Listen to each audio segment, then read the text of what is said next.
Now today, 1.35 billion, 15 billion over 10 years is the boost. They're talking about training up 500 more people. It seems like a defensive manoeuvre to help protect against these attacks. How significant is it? It's a big increase for Australia, but, you know, we're up against the might of these cyber armies, if you like, of a few different countries.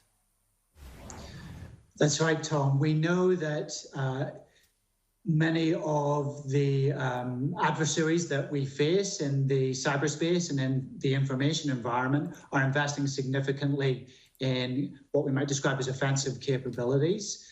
We've just completed a body of work that demonstrates that the People's Republic of China have been running influence operations on Western social media platforms, Twitter and Facebook, in enormous numbers. So we're looking at up to almost 174,000 fake social media accounts designed to influence global perceptions.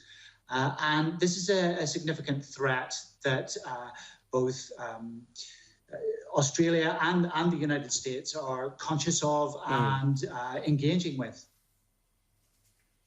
You mentioned those political perceptions. The most famous recent, if you like, disinformation campaign was Russian interference in the US election. How vulnerable is Australia? I suppose it comes in two aspects. How much would people care about trying to influence us, but also how influenceable are Australian voters? You know, do we have that partisanship that lends us to believing things to the same extent? And also the compulsory voting, how much does that ward off that sort of influence? Well, we know that Australian audiences are vulnerable because there have been instances of attempts to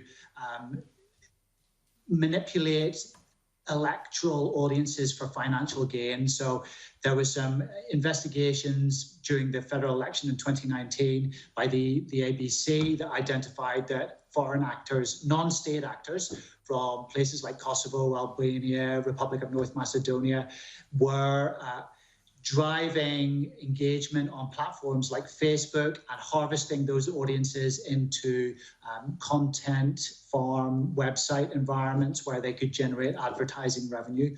So that tells us that our audiences here in Australia are malleable, they are vulnerable to influence. But there are a range of ways in which significant state actors like Russia and China target issues that are of interest to the Australian government, for example,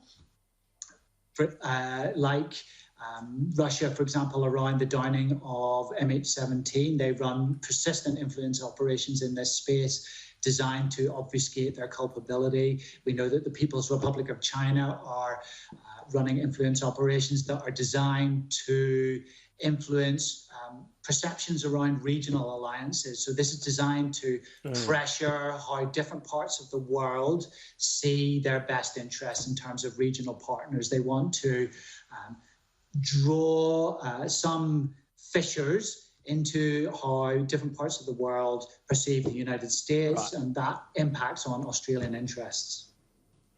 So we know a favoured line, for example, from the Chinese Communist Party is around Australia being a lackey to the US, that the US is unreliable.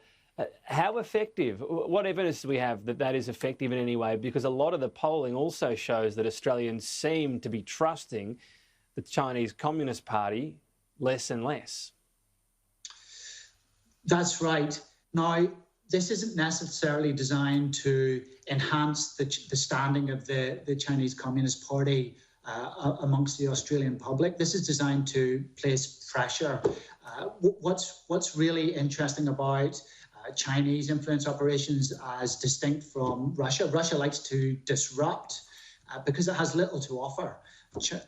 The People's Republic of China has significant economic weight that it can align with its disinformation. And we've seen that here in Australia in terms of how we're currently experiencing the People's Republic of China's disinformation and influence activities. So they can align economic coercion with disinformation around the potential for consumer boycotts of Australian exports. They can align disinformation around perceptions that the public might have in the People's Republic of China around studying abroad, the offerings of and experiences of studying at Australian universities. So it's that economic weight aligned with disinformation that they can use to apply pressure to constrain our capacity to manoeuvre diplomatically. And that's a significant threat. So we have that form of coercion aligned with pressure being placed on regional alliances. And that's why I think Minister Payne, the Foreign Minister, is noting that it's important that we call out disinformation where we see it, where it impacts on Australian interests.